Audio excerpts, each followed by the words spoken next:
समय है जवाब तो चाहिए का। और आज हम बात कर रहे हैं धर्म युद्ध की, जो पाकिस्तान से छिड़ा हुआ और उसमें किस प्रकार से हमने घुसकर उनको मारा है। एक बड़ी खबर इन सभी को लेकर आ रही है। वो बड़ी खबर सबसे पहले आपको बताएंगे, उसके बाद में कार्यक्रम में आगे बढ़ेंगे। बड़ी खबर इस वक्त की है कि ऑपरेशन सिंदूर पर बीजेपी निकालने जा रही है तिरंगा यात्रा।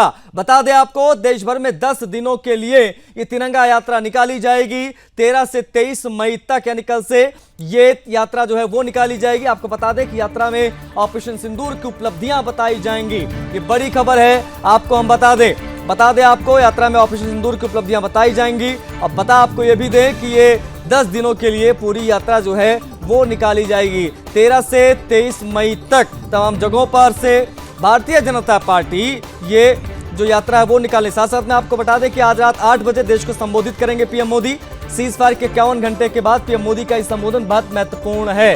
संबोधन में पीओके को लेकर कर सकते हैं बड़ी घोषणा। एक ये भी जानकारी आपको हम देंगे, पाक से अब कश्मीर पर नहीं पीओके पर बात होगी। ये चीजें बहुत स्पष्ट कर दी गई हैं। जब अमेरिका ने कोशिश की कि वो कश्मीर की मध्यस्थता करे तो भारत ने बहुत स्पष्ट कर दिया अमेरिका को भी कि बातचीत जो होगी वो कश्मीर पर नहीं होगी।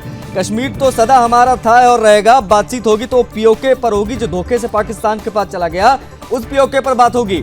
तो ये सारी चीजें आज जो प्रधानमंत्री मोदी का संबोधन होने जा रहा है उस लिहाज से बहुत महत्वपूर्ण रहने वाली हैं। इसलिए आज रात 8 बजे पर निगाहें हमारी भी बनी रहेंगी। संबोधन में पीओके को लेकर कोई बड़ी घोषणा प्रधानमंत्री मोदी कर सकते हैं, क्योंकि ऑपरेशन सिंदूर के बाद में ये पहला आप कह सकते हैं कि संबोधन राष्ट्र के नाम प्रधानमंत्री मोदी का रहेगा। सीज फायर के 51 घंटे के बाद प्रधानमंत्री मोदी का यह संबोधन और साथ साथ में तिरंगा यात्रा जो निकाली जाएगी ऑपरेशन सिंदूर को लेकर, उससे जुड़ी ये बहुत महत्वपूर्ण खबरें।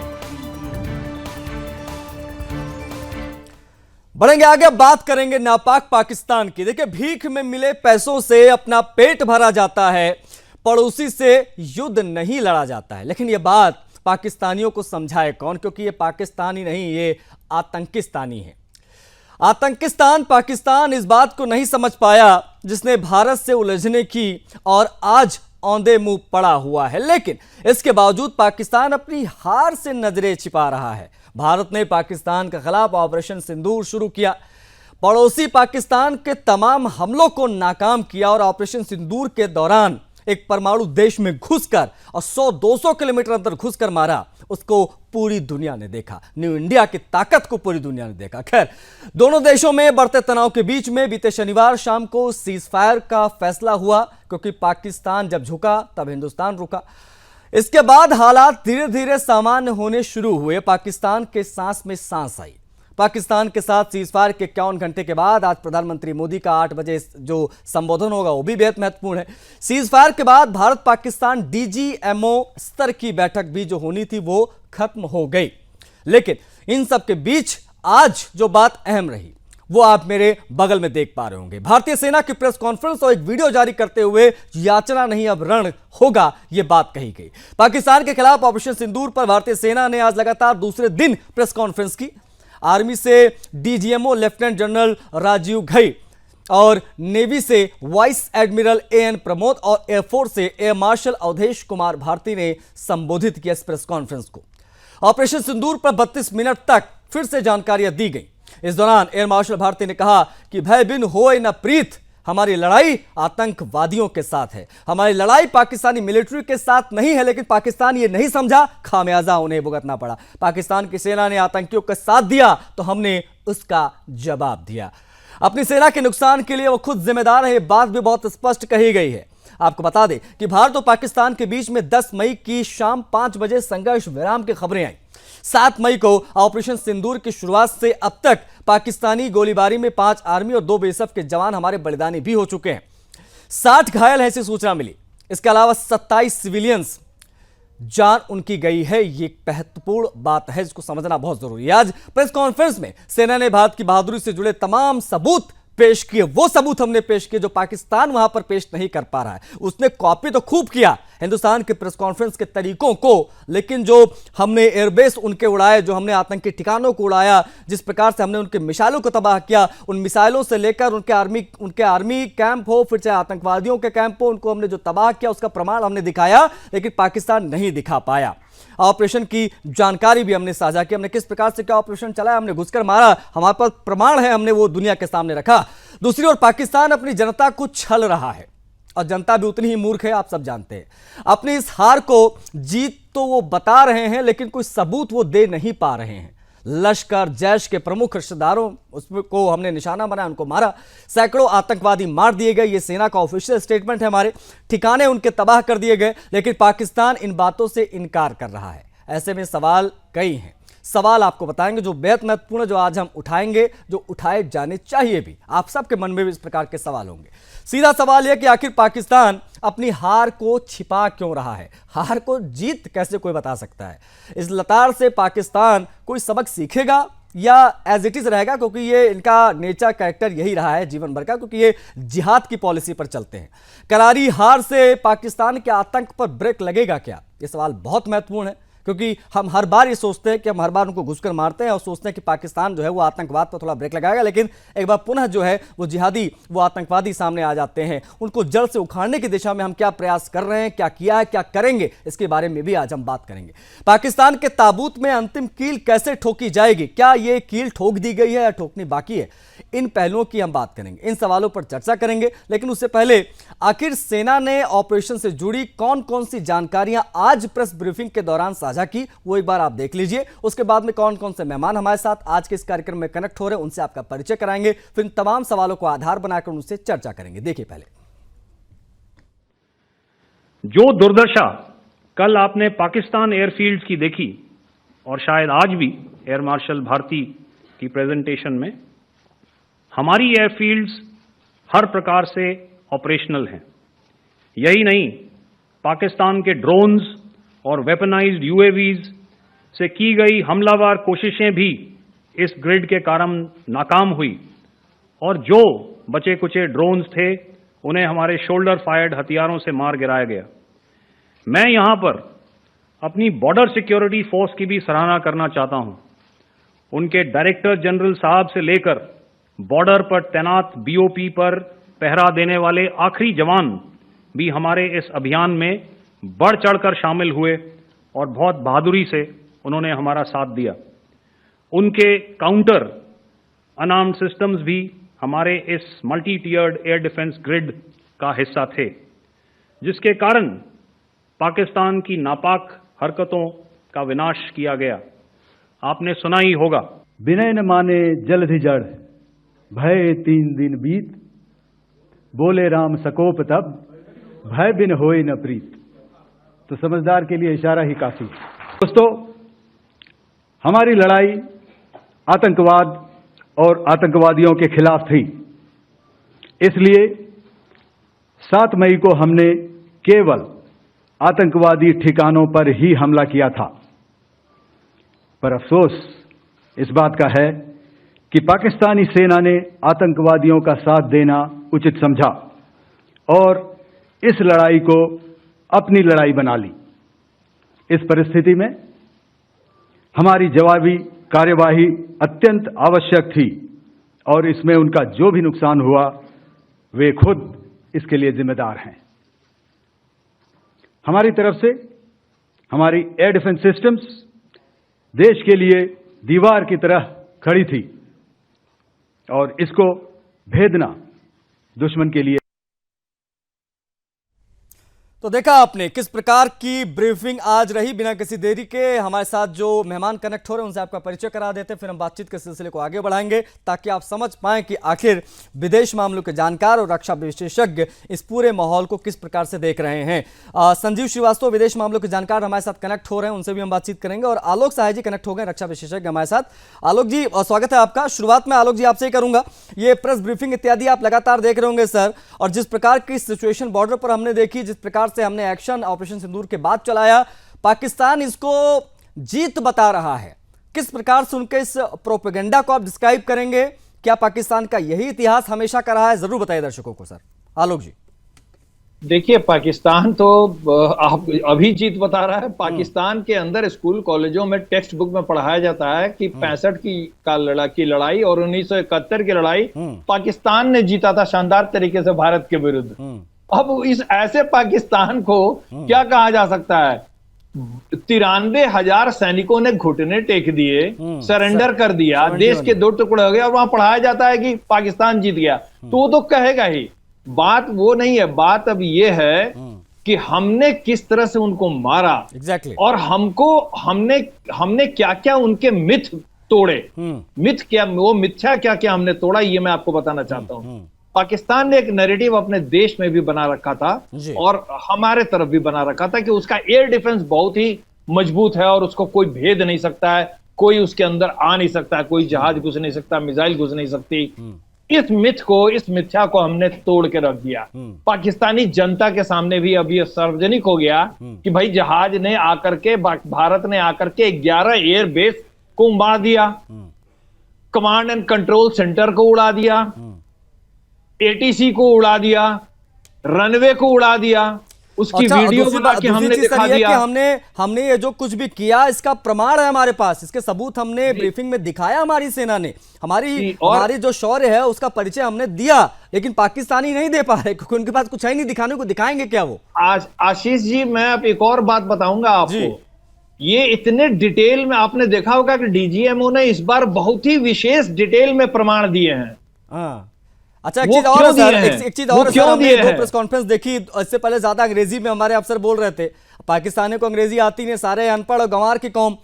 आज इसलिए हिंदी में शायद हमने ज्यादा से ज्यादा बात रखी। हमारे जो सेना के 3 अफसर आए उन्होंने हिंदी में ज्यादा बोला है। उन्होंने बाकायदा आज बोला भी, ये याचना नहीं अवरण होगा, और रामचरितमानस की चौपाई तक सुनाई। ये सब मुझे लगता है उन पाकिस्तानियों के लिए थी, ताकि उनको अंग्रेजी तो आती नहीं है, हिंदी समझ लें तो बहुत है उनके लिए। कि हकीकत ये है, वो जान जाओ तुम्हारी जो सरकार है वो आवाम को मूर्ख बना रही है। कूटे तुम बहुत कायदे से गए हो। जी हाँ, एक तो ये बात है और दूसरी बात आशीष एक और है। हाँ, हमारे देश में भी सबूत मानने वाले बहुत लोग हैं। हाँ बिल्कुल, ये दुर्भाग्य सर, हमारे देश का दुर्भाग्य है। तो ये उनके लिए भी था, ये उनके लिए भी था। और इसीलिए इस बार आप देखिएगा डीजीएमओ की जो ब्रीफिंग हुई है वो काफी डिटेल में हुई है। ये सिर्फ पाकिस्तान को एक्सपोज करने के साथ साथ हमारे यहाँ जो लोग बैठे हैं वो प्रूफ न मांगे, वो सबूत न मांगे, है ना। तो देखिए भाई, ये सबूत आपके सामने है। दूसरी बात आप देखिए, पाकिस्तान के सामने अब कुछ बचा नहीं है। पूछिए क्यों, मैं बता रहा हूं। पाकिस्तान साफ अभी भी इनकार कर रहा है, किस तरह से झूठ। उसके ख्वाजा साहब ने बोला, उसके फॉरेन मिनिस्टर ने, कि नहीं वो तो आतंकवादी पहले हम करते थे, वेस्टर्न कंट्रीज के लिए हमने किया, आज हमको पता नहीं वो कहां है। अरे बहावलपुर में जब मारे गए सैकड़ों आतंकवादी, उनका जनाजा जब तुम चला रहे, फतेहा पढ़ रहे हो, उसको लीड कौन कर रहा था? US designated global terrorist Abdul Rauf mike से फातहा पढ़ता हुआ लीड कर रहा है। और उसके साथ कौन खड़े हैं? 4 कोर कमांडर के head, core commander lieutenant general वहां के, एक मेजर जनरल खड़े हैं और पाकिस्तानी सेना के तमाम अफसर खड़े हैं। पूरा वीडियो लाइव चल रहा है, पूरे विश्व के सामने चल रहा है। तो पाकिस्तानी सेना आतंकवादियों और हुक्मरान जिनके तरफ से रीत लेइंग फूल चढ़ाए गए हैं, उनमें अंतर क्या है? दुनिया ने देखा सर, कल उनकी सेना का जब प्रेस कॉन्फ्रेंस हो रहा था, जिस प्रकार से उन्होंने हमारी सेना के प्रेस कॉन्फ्रेंस को कॉपी करके शुरू किया प्रेस कॉन्फ्रेंस, उस प्रेस कॉन्फ्रेंस में उनका यह ऑफिशियल स्टेटमेंट आता है कि हमारी सेना की पॉलिसी जिहाद है, हमारा जनरल जिहादी है। ये उनका ऑफिशियल स्टेटमेंट मैं बता रहा हूं, मैं कोट कर रहा हूं उनको, वो बोल रहे कल प्रेस कॉन्फ्रेंस में वो लोग। अब इससे ज्यादा क्या मतलब आवश्यकता है दुनिया को समझने की? ये बेसिकली ये आतंकवाद नहीं है, आतंकवादी नहीं है, ये पूरी की पूरी सेना आतंकवादी है। ये इनकी मानसिकता यही है। जी हाँ, और जब तक ये पाकिस्तानी सेना क्या इस तरह की जिहादी मेंटालिटी वाले लोग हैं, जब तक वहां के नेता में जिहादी मेंटालिटी वाले लोग हैं और वो सेना से दब करके, सेना से प्रभावित होकर के सारे हाथ अपने सरेंडर करके जब तक वो काम करेंगे, पाकिस्तानी अवाम को इसका परिणाम बहुत बुरा भुगतना पड़ेगा। ये पाकिस्तानी जनता को समझना पड़ेगा। जाहिल जनता तो नहीं समझेगी, कम से कम पढ़े लिखे पाकिस्तानी जनता इस बात को समझे कि ये जाहिल नेता, उनके जो जिहादी मानसिकता वाले हैं, ये उनके देश को डुबाने वाले हैं बहुत जल्दी। जी हाँ। नहीं, बहुत बहुत महत्वपूर्ण है सर ये करारी हार से। लेकिन ये जो तस्वीरें हमने देखी सर, जो हमने प्रमाण दिखाए दुनिया के सामने लाकर कि भाई हमने उनका ये एयरबेस तबाह किया, हमने उनको इस प्रकार से डैमेज किया। जब ऑपरेशन सिंदूर की बारी आई तो हमारी जो सेना है वो अंदर तक गई, अंदर तक जाकर मारा, कितना अंदर तक जाकर मारा वो भी हमने बताया। लेकिन ये इन सब से आपको लग रहा है सर, चूंकि आपको बड़ा अनुभव है, आपने ग्राउंड पर काम किया है, करारी हार जो उनको मिली है, जिस प्रकार से हमने अंदर घुसकर मारा है, क्या इसके बाद आतंक पर आप ब्रेक लगता या विराम लगता देख पा रहे हैं, या पुनः जो है चूंकि आतंकवाद उनका आप कह सकते हैं कि सब कुछ है, वो फिर से जो है वो उस प्रकार की चीजें करेंगे जो पहले वो कर चुके हैं? क्या ये माना जाए करारी हार के बाद या इस प्रकार के पिटने के बाद में उनके आतंक की गतिविधियों पर थोड़ा बहुत ब्रेक लगेगा, डैमेज हुआ है? आशीष, कुछ दिनों के लिए ब्रेक लगेगा, लेकिन मैं दावे के साथ कह सकता हूं कि आतंकवादी गतिविधियां खत्म नहीं होंगी। ये पाकिस्तान और आतंकवाद एक ही सिक्के के दो पहलू हैं जी। ये बाज नहीं आएंगे। हमें अटल जी ने कहा था ना कि हम पड़ोसी बदल नहीं सकते। हाँ। ये हमारा दुर्भाग्य है, ये ऐसा पड़ोसी है जहां पर जिहादी पैदा किए जाते हैं, बचपन से ब्रेन वॉश किया जाता है, और ब्रेन वॉश करने के बाद इनकी स्थिति ऐसी होती है कि जाहिलियत के सिवा इनके दिमाग में कुछ घुसता नहीं है, कोई तार्किक चीजें इनके दिमाग में नहीं घुसती हैं, मानवता नाम की कोई चीज नहीं है वहां। अच्छा, लेकिन सर आपने तो सर जाहिर तौर पर अब आपने जो बात छेड़ी है तो इसलिए मैं थोड़ा और पीछे लेकर जाऊंगा। आपने बड़ा लंबा अनुभव है आपका सर, लेकिन मैं ये जान रहा हूं कि आप दर्शकों को ये चीज बताइए कि अब इंटेंट में या जो कार्रवाइयां हमने की उसमें कितना बदलाव आपने पिछले कुछ दशकों में देखा है, जिसकी आवश्यकता बहुत पहले थी, जो उस प्रकार के एक्शन नहीं हो पा रहे थे आफ्टर 26/11। कोई पॉलिटिकल बात मैं नहीं कर रहा हूं, मैं जो सेना का शौर्य जो अब हम देख रहे हैं, अगर हम पहले देखते तो शायद आज आतंकवादी जो हम कल एज्यूम कर रहे हैं कि शायद जो है वो कुछ समय के लिए रुकेंगे, ठहरेंगे और वो अपने औकात में रहेंगे, ये पहले अगर होता इस प्रकार का एक्शन तो शायद आज चीजें कुछ और होती। आशीष जी देखिए, सेना हमेशा तैयार रहती है, सेना वही करती है जैसा उसको आदेश दिया जाएगा जी। अगर राजनीतिक नेतृत्व बोलेगा कि आक्रमण करो, सेना आक्रमण करेगी। राजनीतिक नेतृत्व बोलेगा कि नहीं, सिर्फ तैयारी करके चुपचाप अभी खड़े रहो देखो, तो हम चुपचाप खड़े रहते हैं। तो ये प्रजातांत्रिक देश है, सेना जो है वो राजनीतिक नेतृत्व के अंदर काम करती है। तो इस बार का जो नैरेटिव है वो इतना बदला हुआ क्यों हो गया? क्या भारतीय सेना ने निर्णय लिया कि हम सीमा के अंदर जाकर के उनको मारेंगे? ये राजनीतिक निर्णय होते हैं। सेना ने मारा, सेना ने पराक्रम दिखाया, लेकिन सेना को कहा किसने कि जाके मारो? ये जो फ्री हैंड शब्द ये समझना होगा। प्रधानमंत्री मोदी ने किया था सर, वो फ्री हैंड का असर दिखा है। इसकी बात बहुत जरूरी है। हमारी सेना क्या कर सकती है ये किसी को बताने की आवश्यकता नहीं है, लेकिन राजनीतिक नेतृत्व जो देश का होता है वो बहुत महत्वपूर्ण है। ये पाकिस्तान नहीं है, ये हिंदुस्तान है, और यहां पर ऐसे ही चीजें होती हैं। पाकिस्तान में सेना सब कुछ करती है, लेकिन यहां की चीजें थोड़ी सी अलग है। लेकिन जिस प्रकार से फ्री हैंड दिया गया और सेना ने शौर्य दिखाया, ये पूरी दुनिया ने देखा, न्यू इंडिया को एक छोटी सी बात, जल्दी से एक छोटी सी बात। हाँ, ये देखिए, पूरी तरह आतंकवाद तो खत्म नहीं होगा, ये तो तय है, लेकिन ये जो हमने नैरेटिव बदला है ना अभी, पॉलिटिकल जो डिसीजन हुआ है कि अब कोई भी आतंकवादी, अगर बाहरी आतंकवादी हमारे यहाँ आकर के कोई भी इस तरह की घटना को अंजाम देता है तो हम घुस के मारेंगे, चाहे वो कहीं भी छुपा हो। ये बदला हुआ नैरेटिव थोड़ा डिटरेंस का काम करेगा। पहले उनको लग रहा था कि हम सिर्फ धमका रहे हैं, हम ऐसा करेंगे नहीं, लेकिन हमने किया, हम भीतर घुस के मारा हमने। और जब उन्होंने रिटेलिएट किया क्योंकि उनके बच्चों को मारा है, तो हमने उनको भी मारा। और हमने ये बहुत स्पष्ट किया था कि हम आतंकवादियों को मार रहे हैं। हमारा ऑपरेशन सिंदूर सिर्फ और सिर्फ आतंकवादियों को, आतंकवाद को जड़ से उखाड़ने के लिए। लेकिन आर्मी ने, पाकिस्तानी आर्मी ने उसको पर्सनली लिया और उसको जो है मिलिट्री ऑपरेशंस की तरफ मोड़ा, इसलिए हमने जवाब दिया। इसलिए जो भी खामियाजा वो भुगत रहे, उसके जिम्मेदार वो खुद है। ठीक, आप बने रहेंगे सर हमारे साथ विदेश मामलों के जानकार सिद्धार्थ दवे जी स्क्रीन पर दिखाई दे रहे, कनेक्ट हो गए। स्वागत है सर आपका एक बार पुनः। सिद्धार्थ जी, ये जो कुछ भी घटनाक्रम हो रहा है, इसको दुनिया इस वक्त किस प्रकार से देख रही है? क्योंकि आप विदेश मामलों की जानकार है तो बेहतर तरीके से बता पाएंगे। तमाम जो तथाकथित जो वर्ल्ड लीडर्स हैं, विश्व की शक्तियां हैं, हमारा पड़ोसी चाइना है, वो किस प्रकार से देख रहा होगा भारत की बढ़ते ताकत को और जो कुछ भी हमने करके दिखाया है उन सभी को? सिद्धार्थ जी देखिए, कहीं जगह पे दिख रहा हो सकता है कि ये जो ट्विटर पे, एक्स पे संदेश आना डोनाल्ड ट्रंप का, वो नहीं आना चाहिए था, वो उनकी तरफ से नहीं आना चाहिए था। तो कई बार चाइनीज की भी बात होती है, तो मैं आपके दर्शकों को यूएस का इंटरेस्ट क्या है, चाइना का इंटरेस्ट क्या है, मैं आपको, या यूरोपियन कंट्रीज का इंटरेस्ट क्या है, मैं आपको वो बताना चाहूंगा जी सर। पाकिस्तान के युद्ध में। यूएस जो है वो एब्सोल्युटली उसका एक इकोनॉमिक इंटरेस्ट है। तो उसने क्यों बीच में दखल अंदाजी की? उसने देखा कि भारतीय सेना अगर और एक हफ्ता ये ऑपरेशन जारी रहता है तो पाकिस्तानी एयरफोर्स की जो F-16 का जो स्क्वाड्रन है वो आधी से ज्यादा खत्म हो जाएगी। इसके क्या मायने हैं? अगर F-16 आधी से ज्यादा खत्म हो जाती है, अभी आधिकारिक रूप से आएगा कि कितने हमने F-16 उनके मार गिराए हैं, तो पूरा F-16 का जो लॉकहीड मार्टिन का जो उनका सेटअप है वो पूरे के पूरा वहां से जो बल्क ऑर्डर्स आने हैं, ग्लोबल ऑर्डर्स आने हैं, वो सारे के सारे बंद हो जाएंगे। और बीच में अभी चाइनीज जो डिफेंस स्पोक्स पर्सन है उनका भी एक ट्वीट आया, उनके भी हवाले से बात कही कि वो बहुत गुस्से हो गए कि भाई पाकिस्तान को उन्होंने कहा कि why do use our JF-17 aircraft, क्योंकि जिस तरह से उनके जो एयरक्राफ्ट हैं उसको मार गिराया गया, उनके मिसाइल्स, उनकी जो एयर डिफेंस सिस्टम है उसको ध्वस्त कर दिया गया। मतलब अमेरिका सर व्यापारियों की तरह सोच रहा था। एक बल्क ऑर्डर्स आ रहे थे जो अफ्रीका से, वो सारे के सारे उनके कैंसिल हो गए। बिल्कुल बिल्कुल। वो सिर्फ और सिर्फ एक व्यापारी की तरह से देख रहे हैं, चाइना हो गया या फिर यूएस हो गया।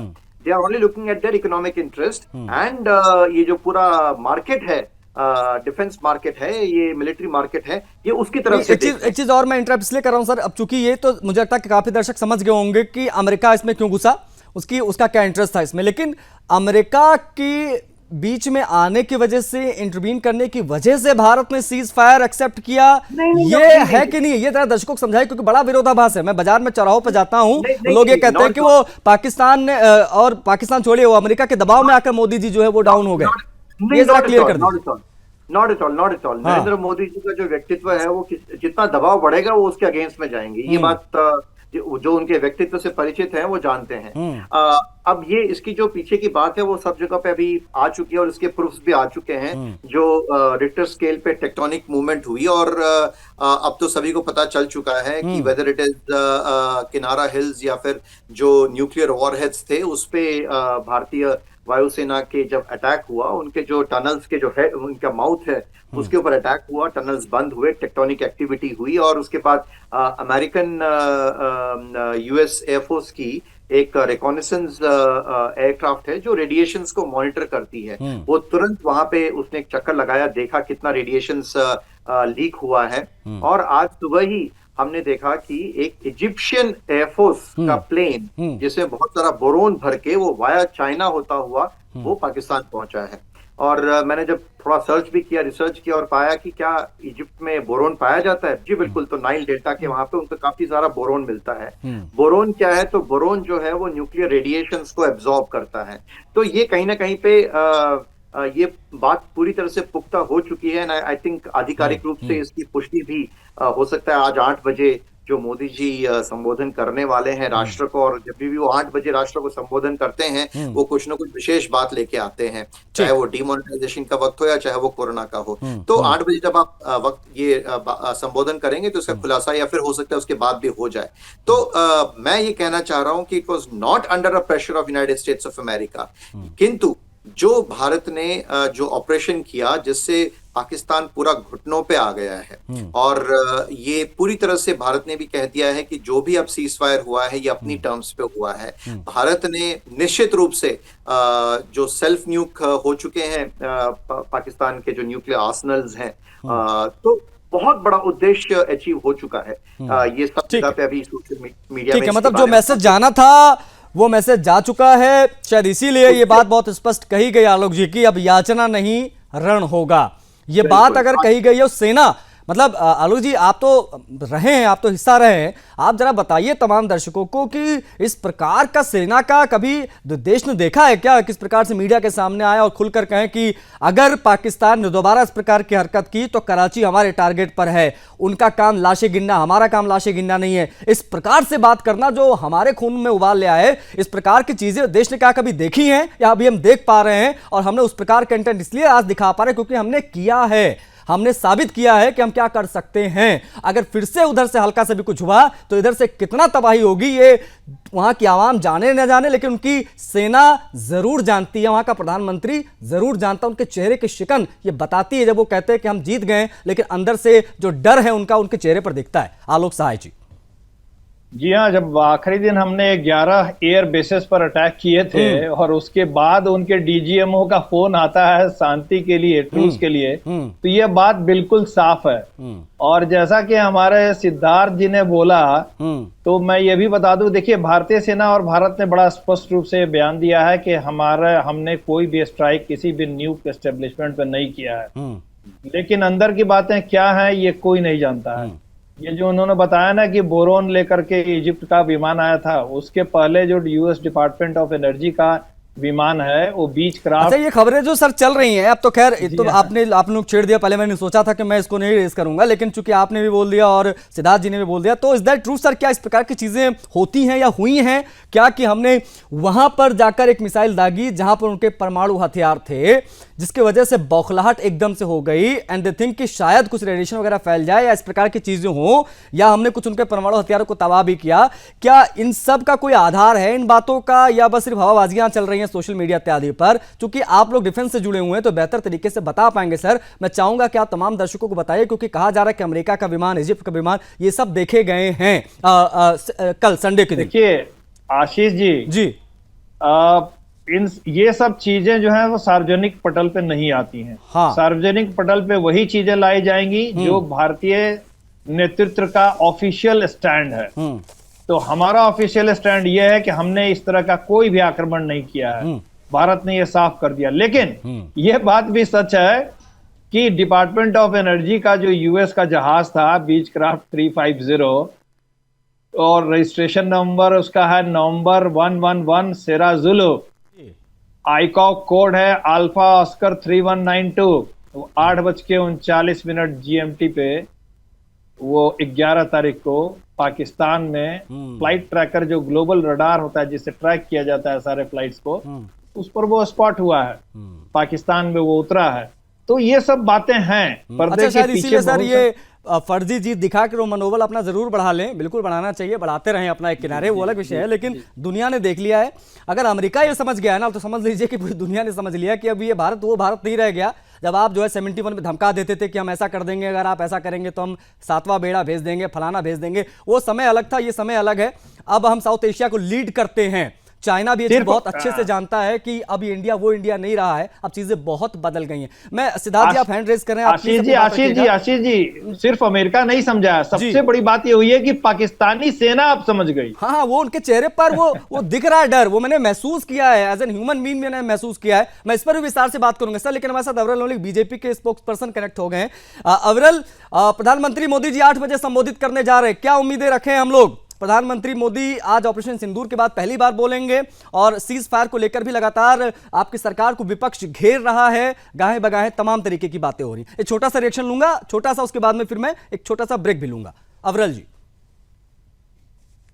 जी, अब तक मेरी आवाज पहुंच रही है? बिल्कुल अविरल जी, आपकी आवाज आ रही है जी।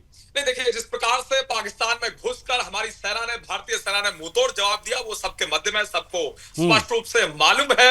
और जहां तक विषय विपक्ष का, इंडिया अलायंस का, कांग्रेस पार्टी और तमाम सारे राजनीतिक दलों का, मेरा सुदर्शन न्यूज टेलीविजन चैनल के माध्यम से विनम्रता पूर्वक यही निवेदन रहेगा कि किसी प्रकार की ओछी और घिनौनी राजनीति ना करें।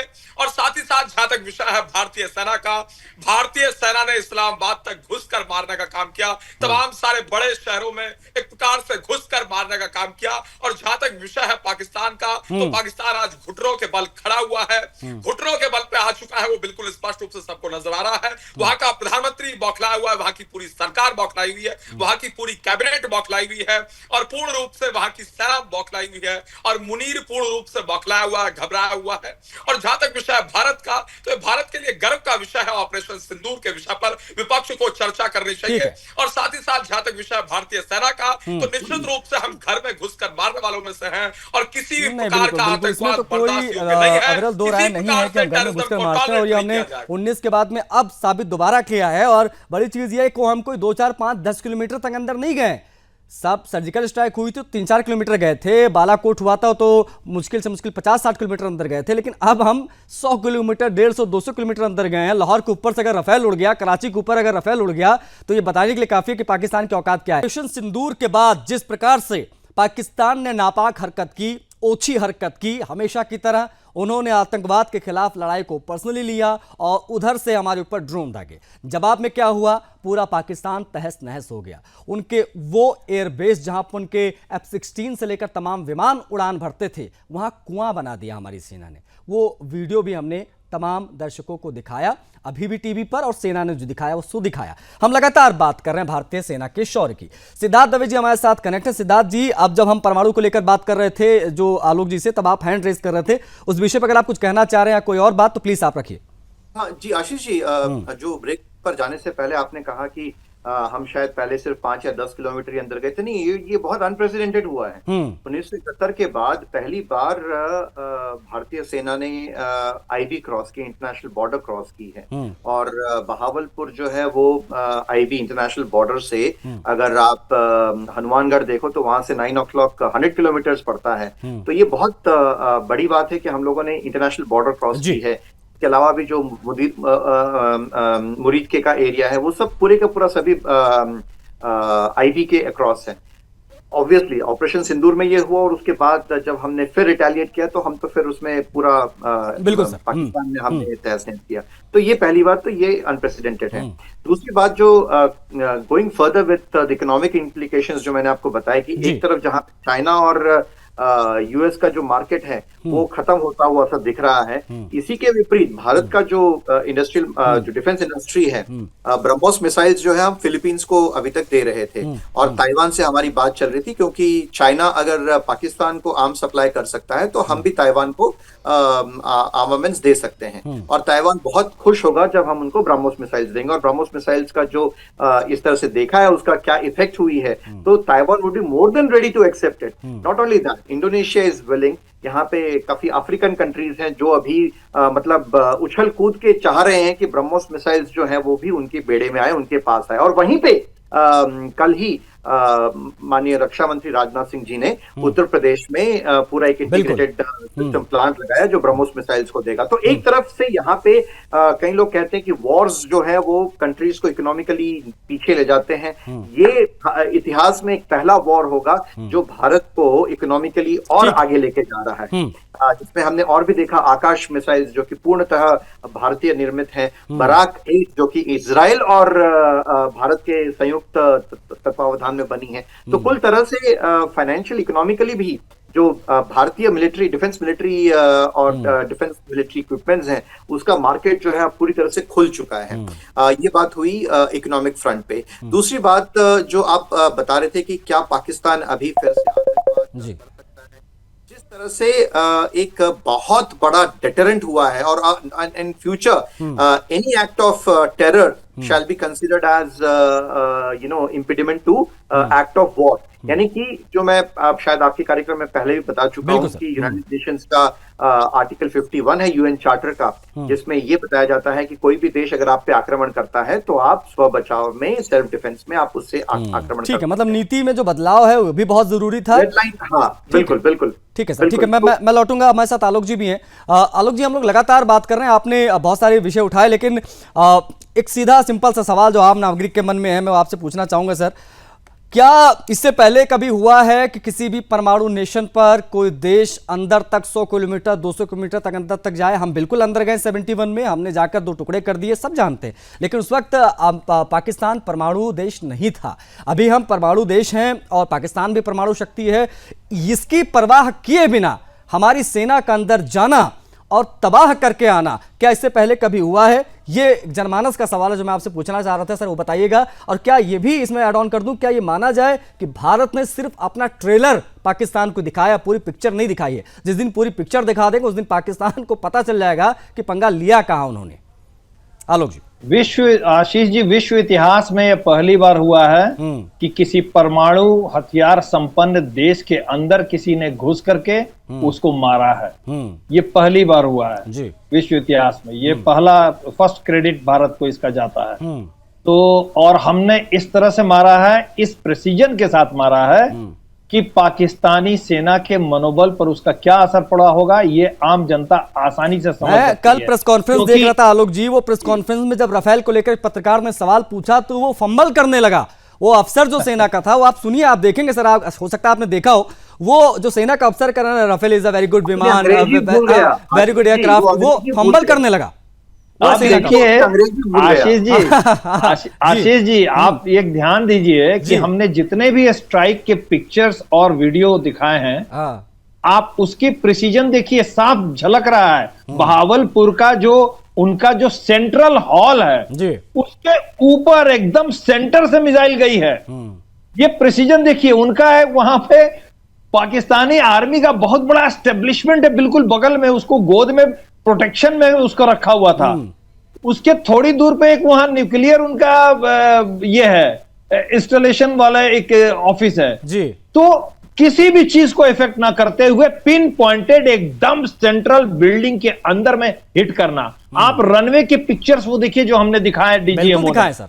वो एकदम सेंटर में रनवे डैमेज हुआ है। और ये सब तब हुआ जब हमने सिर्फ ट्रेलर दिखाया है। जो जी हाँ, टारगेट जी थे ना हाँ। आशीष जी, हाँ, जो टारगेट थे ना आशीष जी, जैसे अभी आलोक जी बता रहे हैं, हाँ। वो 1 मीटर के प्रिसीशन पे है, यानी कि ±1 मीटर है। यानी कि अगर उसका टारगेट अभी एक जगह पे ये ऑन इन किया हुआ है तो 1 मीटर प्लस या माइनस हुआ है, इतनी प्रिसीशन से वो। आज मैं कोशिश कर रहा था सिद्धार्थ जी कि एक पाकिस्तानी नागरिक या पाकिस्तानी कोई जुड़े हमारे साथ, लेकिन जुड़ नहीं पाया। मैं जरूर पूछना चाह रहा था कि भाई मुझे दिखा दो वो तस्वीरें, जम्मू एयरपोर्ट को उड़ने की तस्वीरें। अभी भी फूल्स पैराडाइज में ही जी रहे होंगे, क्योंकि वहां की मीडिया जो है इनको अरे वही मतलब पेरिस इतने है, वही घाक, पेरिस। इतने ढीठ आवाम मैंने कहीं की नहीं देखी। मतलब मुझे पता है कि अंदर से मेरी क्या स्थिति है और मैं माहौलबाजी कर रहा हूँ। मतलब मैं देख रहा हूँ कि वो शायद अफरीदी वो झंडे लेकर ऐसा कर रहा है जैसे वर्ल्ड कप जीत लिया हो।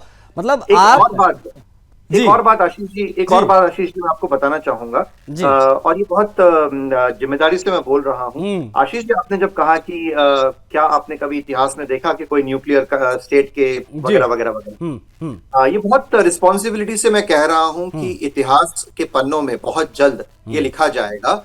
2 बातें, एक तो Pakistan was a nuclear state, no exaggeration, मैं कोई रेटोरिक नहीं बता रहा हूँ। Pakistan was a nuclear state, ये बहुत जल्द आने वाले कुछ ही वर्षों में लिखा जाएगा। How can you say that sir, how can you say that? मतलब ये इसके पीछे क्या कोई लॉजिक है?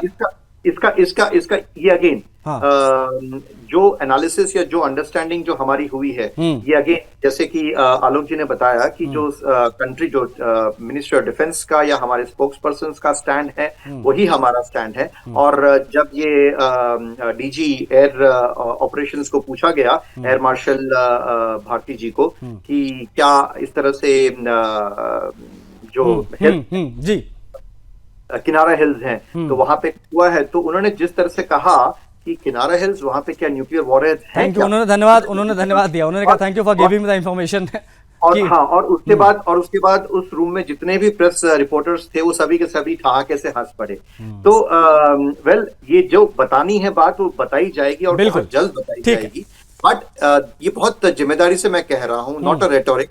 और दूसरी बात जो है, अगेन हो सकता है इस बार ना हो, but Pakistan would again become a history. ये 2 बातें जो हैं आप कार्यक्रम, हम थोड़ा सा आलोक जी से पीयूके को लेकर भी समझेंगे कि वहां की स्थिति क्या है अभी, और हम क्या जीते जी देख पाएंगे कि पीओके वापस हमें प्राप्त हो रहा है। ये मैं आलोक जी से समझूंगा, लेकिन आलोक हमारे साथ हैं। आलोक, याचना नहीं अवरण होगा, इसके क्या मतलब निकाले जाए? इसका मतलब यही निकाला जाएगा कि पीओके हमारा था, जबरदस्ती उसको किसी ने अख्तियार करके रखा हुआ है, और उस पीओके को हम लेंगे। और मैं आपको ये भी बता दूं कि हमारे जो विदेश मामलों के हम देख पाएंगे सर, क्या हम जीते जी, मैं अभी 32 साल का हूं, क्या मैं जीते जी देख पाऊंगा कि पीओके हमारा हो? जी हाँ, मैं आपको बता रहा हूँ, ये हमारे जीवन काल में ही होगा, कुच ही वर्षों के अंदर होगा, आप घबराइए नहीं। और अभी आपने शायद आज ही एक चैनल पे भूतपूर्व एयर चीफ मार्शल भदौरिया साहब आए थे जी, से एंकर ने पूछा कि सर वहां पे जो न्यूक्लियर वेपन्स है उसके बारे में आपको पता है, कहाँ पे है, क्या है? तो उन्होंने बड़े साफ शब्दों में बोला, बहुत साफ शब्दों में। और मैं फौजी अफसर हूँ, मैं बॉर्डर पर रह चुका हूँ, मैं एक्स कारगिल हूँ, तो मैं आपको बता रहा हूँ कि पाकिस्तान ने कहाँ कितने मात्राओं में किस किस जगह पे न्यूक्लियर वेपन्स रखा है, पिन पॉइंटेड कोऑर्डिनेट्स हमारे पास वार रूम में मौजूद है। आशीष जी आप निश्चिंत रहिए, इनकी जो वो शिफ्टिंग भी करते हैं अगर सीक्रेट लोकेशन पे, वो सारे हमारे पास मौजूद हैं। तो सर हम टेक्नोलॉजी में इतना आगे हैं उनसे। आज मैं इसरो के चीफ को सुन रहा था, वो कह रहे कि हमारे सैटेलाइट्स ऊपर से पाकिस्तान को देख रहे हैं। ये ऑफिशियल स्टेटमेंट में बता रहा हूं। वो कह रहे हैं हम 7000 किलोमीटर तक के दायरे को देख सकते हैं। हम टेक्नोलॉजी में कहां हैं? हम नासा से भी आगे हैं इसरो, क्योंकि उनके द्वारा जो उपग्रह भेजे गए बहुत पहले भेजे गए थे। हमने काफी हाईटेक उपग्रह भेजे हैं और हाई डेफिनेशन में हम देख पा रहे हैं, अपने बॉर्डर की रक्षा जो है हम ऊपर से कर पा रहे हैं। तो पाकिस्तान के औकात की बहुत बाहर की बातें जो हम यहाँ कर रहे हैं, मुझे लगता है कि ये भी समय की बर्बादी है। लेकिन अब्दुल मलिक हमारे साथ है, भारतीय जनता पार्टी के प्रवक्ता। अब्दुल जी, सुनने में आ रहा कि आप लोग तिरंगा यात्रा इत्यादि निकालने जा रहे हैं ऑपरेशन सिंदूर को लेकर, क्या जानकारी है इसको लेकर?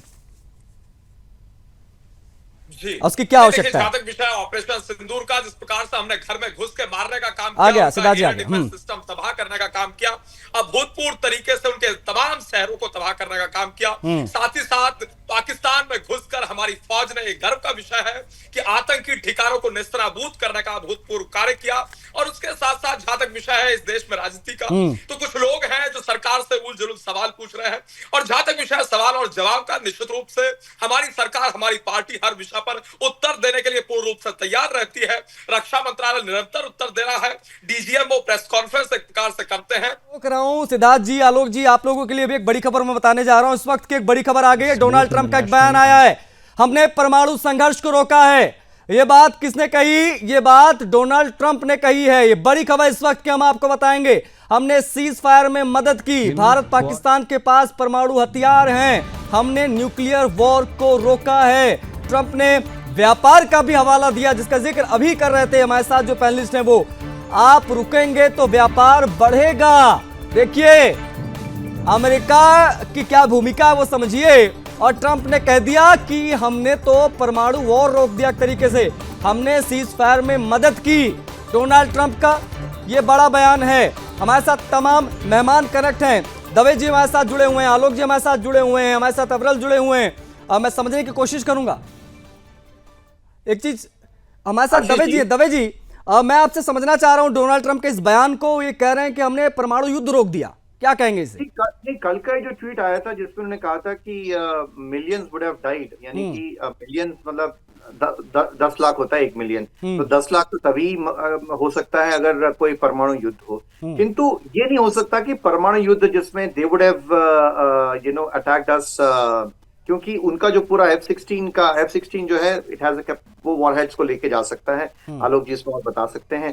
तो मैं ये नहीं समझता, या मैं नहीं ये बिल्कुल स्वीकार नहीं कर सकता कि Pakistan was in a ready mode to attack us. Rather on the contrary, हमारी सेना ने उनके न्यूक्लियर वॉरहेड्स को तबाह किया है, विनाश किया है। नंबर 1।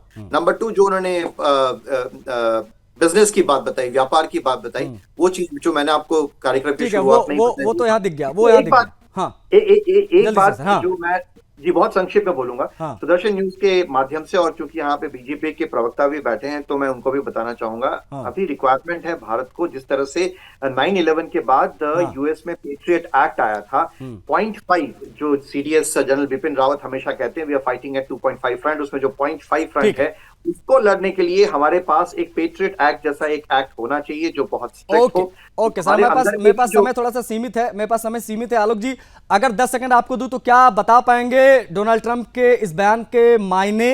क्या इंडिया ने वो करज दिखा दी थी कि हम अगर जरूरत पड़ी तो हम परमाणु अटैक भी करेंगे उस तरफ? जी, भारत की तैयारी से देख करके दहल तो गए होंगे वो लोग भी, जो हमने किया है उससे दहल गए होंगे। लेकिन आप देखिए उनका जो बयान है ना, व्यापार के तरफ आया है उनका।